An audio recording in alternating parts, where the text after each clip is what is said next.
Drop it.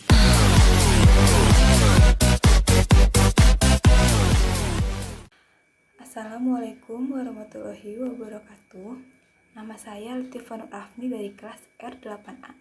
Nah, di sini saya akan menjelaskan tentang media pembelajaran yang sudah saya pilih, yaitu media pembelajaran Google Classroom.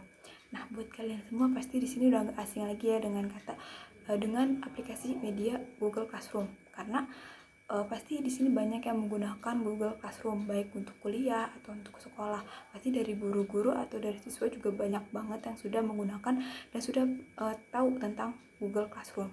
Nah, di sini saya akan menjelaskan tentang lebih dalam tentang apa sih Google Classroom, lalu apa aja keuntungannya, apa aja kekurangannya gitu. Terus juga ada cara kerjanya, serta ada sejarah-sejarahnya gitu.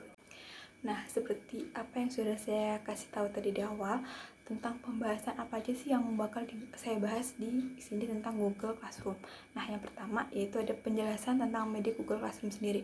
Kayak Google Classroom itu apa sih gitu, terus sejarahnya itu kayak gimana gitu. Terus yang kedua ada penggunaan dari media Google Classroom, kayak cara bukanya, dia bisa apa aja, kayak mungkin bisa upload tugas, upload materi atau sebagainya.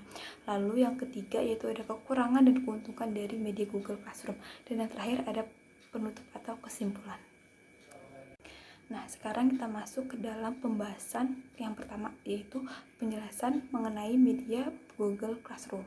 Nah, Google Classroom sendiri ini merupakan suatu aplikasi yang memungkinkan terciptanya suatu ruang kelas di dunia maya gitu. Jadi kita kan lagi di masa pandemi seperti ini ya. Jadi kita nggak bisa tatap muka langsung. Jadi kita belajar semua secara online seperti itu. Nah, selain itu, Google Classroom ini juga bisa menjadi suatu sarana distribusi tugas, bisa submit tugas, bahkan tugas yang sudah dikumpulkan itu bisa langsung dinilai seperti itu. Ini menurut Herman dalam HAMI pada tahun 2017. Nah, selain dari pengertian Google Classroom tadi, Google Classroom ini juga ada sejarahnya loh. Nah, sejarahnya ini yaitu pada tanggal 6 Mei tahun 2014 dengan pertinjau tersedia untuk beberapa anggota program dari Google G Suite from Education. Nah, pada tahun 2015 Google ini mengumumkan API, kelas, dan tombol dari berbagai situs web yang memungkinkan administrator sekolah dan pengembang untuk lebih terlibat lagi dalam suatu Google Class gitu. Nah, itu pada tahun 2015. Pada tahun 2018 ini dia lebih berkembang lagi. Nah, Google ini mengumumkan adanya penyelenggaraan ruang kelas, menambahkan bagian pekerjaan kelas atau tugas-tugas, terus meningkatkan antarmuka penilaian, terus memungkinkan penggunaan kembali pekerjaan dari kelas satu ke kelas lain seperti itu. Nah, pada tahun 2019 Google ini memperkenalkan 78 tema bergambar baru dan opsi untuk lebih menarik dan melepaskan topik dan bagian-bagian tugas dari pekerjaan kelas seperti itu. Nah, untuk pembahasan yang kedua ini yaitu penggunaan dari media Google Classroom. Nah, penggunaan dari media Google Classroom ini dibagi menjadi tiga, yaitu dari sumber mendapatkan, ada kapasitas, dan instalasi. Nah, yang pertama ada sumber mendapatkan. Pasti udah pada tahu ya, sumber mendapatkan Google Classroom ini bisa di download di Google Play Store, atau juga bisa langsung mengklik link dari kelas Google Classroom itu sendiri. Nah, selanjutnya ada kapasitas. Kapasitas dari Google Classroom ini, untuk Google Classroom ini pengajar dengan akun G Suite from Education. Untuk ukuran kelasnya dibatasi hingga jumlah maksimum adalah 20 pengajar dan jumlah maksimum anggota sebanyak 1000. Nah, 1000 ini udah termasuk dari 20 pengajar itu ya. Itu maksimumnya dari kapasitas Google Classroom. Nah, selain itu ada instalasi dari Google Classroom. Kayak gimana sih instalnya? Gampang. Ada dua cara, yaitu ada pertama kunjungi link, yaitu yang tertera itu ya. Lalu di login, setelah itu dengan di login dengan akun Google, lalu dibuat kelas atau digabung kelas. Nah, atau cara kedua yaitu seperti tadi yang saya bilang, yaitu bisa di-download di Google Play Store. Nah, nanti kalau di-download kita bisa search itu Google Classroom. Nanti kalau udah kita klik install, lalu kita bisa buka dan kita bisa gabung kelas atau membuat kelas seperti itu. Untuk yang ketiga yaitu ada cara buka dari Google Classroom. Pasti udah bisa semua ya. Nah, di sini saya akan ngasih tahu cara bukanya. Yang pertama yaitu buka link Google Classroom, lalu diklik buka pada kolom Classroom itu seperti yang ada di gambar yang di poin 1. Lalu yang di poin kedua, masukkan alamat email ke akun Google Classroom Anda, lalu diklik di berikutnya. Langkah yang ketiga yaitu masukkan kata sandi dan diklik di berikutnya. Langkah 4 yaitu jika ada pesan selamat datang, tinjauan pesan tersebut lalu diklik terima. Yang kelima, jika Anda menggunakan akun Google Workspace for Education, klik saya seorang siswa atau saya seorang pengajar. Tipsnya, pengguna dari akun Google pribadi tidak akan melihat opsi ini, opsi yang ada di seperti gambar di nomor 5. Nah, selanjutnya yang terakhir tinggal diklik mulai deh, nanti kita bisa langsung gabung di Google Classroom itu. Seperti itu. Untuk selanjutnya yaitu ada cara kerja dari Google Classroom. Yang saya ini akan jelaskan yaitu cara kerja dari Google Classroom kalau kita sebagai pengajar atau guru atau dosen. Nah, kita bisa apa aja sih kalau kita sebagai pengajar di Google Classroom itu? Nah, yang pertama yaitu kita bisa membuat kelas di Google Classroom. Caranya gimana? Langkah yang pertama yaitu login atau masuk ke dalam aplikasi Google Classroom tadi yang udah kita download, atau kita klik link yang tadi sudah kita jelaskan. Selanjutnya, lalu pada layar akan muncul sejumlah pilihan. Di bagian layar atas ada menu class page, kemudian klik add, lalu klik create class atau buat kelas. Langkah yang ketiga yaitu lalu pada layar itu nantinya akan menampilkan formulir yang isinya kelas, subjek kelas, sesi kelas, dan ruangannya. Seperti itu, nanti kita tinggal isi-isi aja. Nah, langkah selanjutnya yaitu isi formulir tersebut lalu klik create atau buat, maka kelas kamu nanti akan berhasil dibuat seperti gambar yang sudah ada di bawahnya itu ya. Nah, lalu yang kedua, kita bisa mengundang siswa. Gimana caranya? Langkah pertama yaitu pilih kelas yang bakal dibagikan. Kita kan tadi udah buat tuh kelasnya. Lalu kita klik tuh kelas itu, lalu lihat di bagian kiri bawah judul kelas itu nanti ada menu kode kelas. Nah, klik kode tersebut.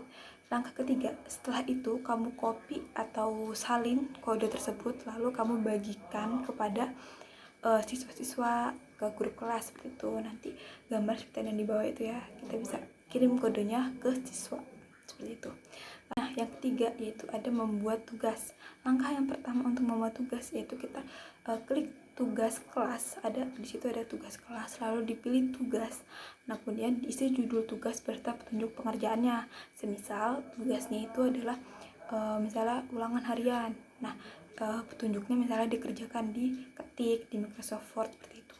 Lalu yang ketiga, apabila Anda misalnya ingin menambahkan materi, itu bisa diklik file, bisa diklik ada tambahkan di situ, kita bisa klik itu. Lalu yang keempat, nanti setelah itu masuk ke dalam bagian setting, lalu diatur ketentuan tugas seperti poin dan batas waktu pengerjaan. Misal batas waktunya sampai minggu depan, misalnya tanggal 2 April tahun 2021, dan waktunya misalnya waktunya misalnya sampai jam 12 siang seperti itu. Apabila semuanya sudah diatur, lalu bisa diklik ditugaskan, nanti itu akan muncul di Google Classroom milik siswa-siswa yang lain seperti itu. Nah, selanjutnya yang keempat yaitu memposting materi. Jadi tadi kan udah sebagai guru itu bisa memberikan tugas. Nah, selain itu kita juga bisa memposting atau mengupload materi apa yang akan kita pelajari gitu. Nah, caranya yang pertama itu klik pada menu tugas kelas dan pilih bagian materi. Selanjutnya, isi judul dan deskripsi materi tersebut. Misal judulnya itu adalah struktur dan jaringan pada tumbuhan. Seperti itu. Terus ada deskripsinya. Seperti itu, lalu klik tambahkan untuk melampirkan materi atau file-filenya seperti itu. Jadi bisa ditambahkan Microsoft Word-nya, atau bisa ditambahkan PowerPoint-nya atau video-videonya seperti itu. Lalu kemudian masuk ke dalam bagian setting. Ke bagian setting Anda diatur mau ditunjukkan kepada siapa aja materi topik tersebut seperti itu. Nanti langsung kita bisa klik posting gitu. Nah, yang kelima yaitu melihat tugas yang dikirimkan. Jadi selain nantinya kita bisa sebagai guru kita bisa melihat siapa aja yang sudah ngirim tugas, dan nanti kita juga bisa langsung menilai tugas tersebut dan langsung bisa dikembalikan kepada siswanya. Caranya yaitu diklik pada bagian tugas kelas, kemudian klik tugas. Setelah itu kemudian pada menu tersebut akan ditampilkan detail tugas, kemudian klik diserahkan. Lalu akan muncul data atau file jawaban dari siswa yang telah menyerahkan tugas. Itu tugasnya yang kita bisa lihat, kita bisa cek. Selanjutnya Anda tinggal klik tuh file tersebut dan lalu berikan penilaian atau tanggapan. Kita bisa nilai poinnya misalnya maksimal 100, terus misalnya kita ada komentarnya, ada yang salah atau betul semua, very good atau apa gitu. Yang terakhir, jika telah selesai, kita bisa klik tombol kembalikan. Jadi otomatis dari tugas-tugas yang sudah siswa kirimkan ke kita dan kita sudah nilai, kita sudah berikan komentar, kita bisa langsung kembalikan, bisa langsung dilihat oleh si siswanya itu, dia bisa dapat berapa dan salahnya apa gitu. Nah, selanjutnya ini juga ada cara kerja dari Google Classroom itu. Kalau tadi kan kalau seandainya kita sebagai pengajar atau guru atau dosen ya, nah kalau ini kita sebagai siswanya, kita sebagai mahasiswa atau mahasiswinya, kita bisa apa aja sih? Nah, yang pertama kita bisa bergabung kelas. Kalau tadi sebagai guru bisa membuat kelas, kalau kita ini bergabung di kelas tersebut. Pertama, login atau masuk ke aplikasi yang sudah di-download tadi ya, atau masuk ke link yang sudah dijelaskan tadi. Lalu pilih tanda plus ada di pojok kanan atas. Nah, nanti itu kita bisa klik join kelas atau gabung kelas. Setelah itu kita masukkan kode yang sudah diberikan oleh guru tersebut gitu. Nanti kita tinggal klik, nanti kita bisa bergabung di classroom yang sudah dibuat oleh guru atau dosen kita tadi. Nah, yang kedua, kita juga bisa mengirimkan tugas. Caranya, yang pertama, pada menu klik tugas kelas, kemudian pilih tugas yang akan kamu kerjakan. Setelah itu bakal muncul tuh detail tugas-tugasnya, bisa pilih lalu dilihat pertanyaannya itu apa, untuk jawaban pertanyaannya itu apa, seperti itu. Yang ketiga, kemudian kamu bakal diarahkan ke halaman pertanyaan dan kamu pun bisa menjawabnya pada kolom yang sudah disediakan gitu. Yang keempat, yang terakhir, apabila sudah selesai menjawab atau sudah mengerjakan, kita bisa klik serahkan atau kita bisa klik selesai. Seperti itu, nanti otomatis tugas yang sudah kita kerjakan itu akan masuk ke Google Classroom di ibunya atau di gurunya tersebut gitu. Nah, untuk selanjutnya itu ada keuntungan dari media Google Classroom itu sendiri. Di sini saya membuat 6 poin. Yang pertama yaitu ada sangat mobile friendly untuk pemula. Jadi orang-orang yang baru pertama kali menggunakan Google Classroom ini pasti tidak akan merasa kesulitan atau kesusahan dalam mengoperasikan atau menggunakan Google Classroom ini, karena Google Classroom ini dibuat dan dirancang itu sangat mudah untuk pemula dan bisa mudah juga diikuti langkah-langkahnya seperti itu. Lalu yang kedua, mudah mengelola tugas yang diberikan. Jadi di saat diberikan tugas oleh guru atau admin kelas kita, maka dengan mudah nih kita bisa melihat pada satu halaman tersebut, kayak misalnya tugasnya itu apa aja, lalu dikumpulkannya kapan, batas waktu sampai jam berapa, seperti itu. Lalu yang ketiga, ada semua file masuk ke Google Drive kita. Jadi semua otomatis akan masuk ke Google Drive kita, sehingga kita nggak usah mencari di penyimpanan yang lain untuk menyimpan file yang kita upload gitu. Jadi semua file otomatis masuk ke dalam Google Drive kita seperti itu. Lalu yang keempat itu mudah meninjau tugas yang sebelum dikirim. Jadi tugas yang belum dikirim itu sebelum kita mengirimnya itu kita bisa lihat nih kekurangannya apa dari tugas yang sudah kita kerjakan gitu. Nanti kalau misalnya emang ada tugas yang salah atau apa, kita bisa kirim ulang seperti itu. Lalu yang ke 5 yaitu bebas dari iklan dan aman. Jelas banget ya, Google Classroom ini sama sekali nggak ada iklan. Jadi dalam proses pembelajaran pun dia sama sekali nggak ngeganggu kita dalam daring seperti itu. Yang terakhir atau yang keenam itu ada tersedianya secara gratis 100%. Jelas ya, kita bisa download Google Classroom itu dengan gratis. Lalu kita juga bisa klik link yang tadi tuh dengan mudah gitu. Kita nggak usah pakai harus bayar per bulan atau apa gitu. Jadi Google Classroom ini dibuat dan dirancang memang sangat mudah digunakannya, supaya orang-orang juga lebih nyaman dalam menggunakan Google Classroom itu sendiri, seperti itu. Nah, selain ada keuntungan dari Google Classroom tadi, Google Classroom ini juga memiliki kerugian atau kekurangan. Nah, ada 3 poin di sini saya buat, yaitu yang pertama ada tampilannya yang kurang menarik bagi siswa. Jadi Google Classroom ini hanya menampilkan beberapa gambar dan hanya berupa gambar kartun dari Google Classroom itu. Jadi dia emang kurang menarik ya, kayak cuman monoton, hanya seperti itu aja kayak gitu. Nggak ada variasi-variasi atau apa gitu, hanya gambar kartun gitu. Jadi sarannya memang lebih baik dibuat lebih menarik lagi supaya siswa juga lebih merasa senang atau tertarik untuk membuka Google Classroom seperti itu. Selanjutnya, ada saat Google Drive penuh, file itu tidak bisa dikirim gitu. Jadi kekurangan dan kelemahan dari Google Classroom ini juga jika dimana kalau misalnya Google Drive-nya kita yang kita punya itu udah penuh, otomatis jika kita ingin mengirimkan tugas itu nggak bisa karena Google Drive-nya itu udah kepenuhan. Jadi mau nggak mau kita harus menghapus beberapa file yang ada di Google Drive baru kita bisa mengirimkan tugas seperti itu. Lalu yang ketiga, waktu pengirimannya masih bisa diatur seperti itu. Jadi apabila kita terlambat mengirim file atau terlambat kita bisa mengirim tugas, itu masih tetap bisa dikirim gitu, tapi tetap di tulisan di Google Classroom-nya itu nanti akan ada tulisan terlambat seperti itu, tapi file tetap bisa dikirim seperti itu.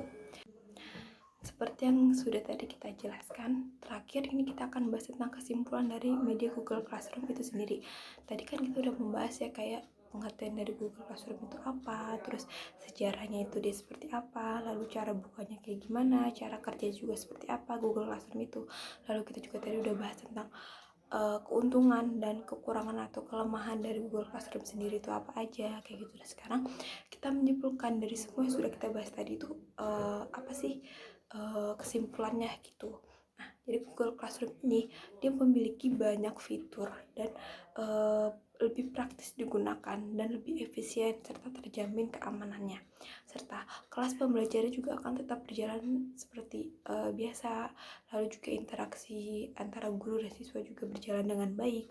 Lalu pembelajaran juga akan terasa lebih mudah dan lebih mudah dicerna, mudah diingat juga. Dan Google Classroom ini juga bisa dibuka kapan aja dan di mana aja seperti itu. Lalu siswa dan pendidik juga dapat belajar dan mengajar melalui seluler ponsel yang mereka miliki seperti Android atau iOS, itu juga bisa kita buka di laptop seperti itu. Nah, pembagian materi pembelajaran juga terasa lebih ringkas. Terus pekerjaan siswa juga dapat dinilai dan dapat dilihat secara transparan karena bisa langsung dilihat poinnya berapa, lalu bisa langsung dicek salahnya di mana seperti itu. Nah, terus para siswa juga dapat menyapa dan bekerja sama dan bisa bekerja sama mengerjakan tugas bareng dengan teman-teman sekelasnya melalui Google Classroom. Jadi pada intinya Google Classroom ini merupakan suatu aplikasi yang mudah dioperasikan, yang memiliki banyak fitur dan praktis digunakan serta mudah dalam pengoperasiannya seperti itu. Dan bisa digunakan kapan aja, bisa digunakan di mana aja, dan bisa digunakan oleh siapapun dengan mudah gitu, karena emang Google Classroom ini dibuatnya untuk mempermudah siswa dan pengajar dalam proses pembelajaran seperti itu. Sekian presentasi dari saya tentang media pembelajaran Google Classroom tadi. Semoga apa yang saya sampaikan mudah dicerna dan mudah dipahami oleh kalian semua. Terima kasih buat yang udah nonton. Kurang lebih saya mohon maaf. Wassalamualaikum warahmatullahi wabarakatuh.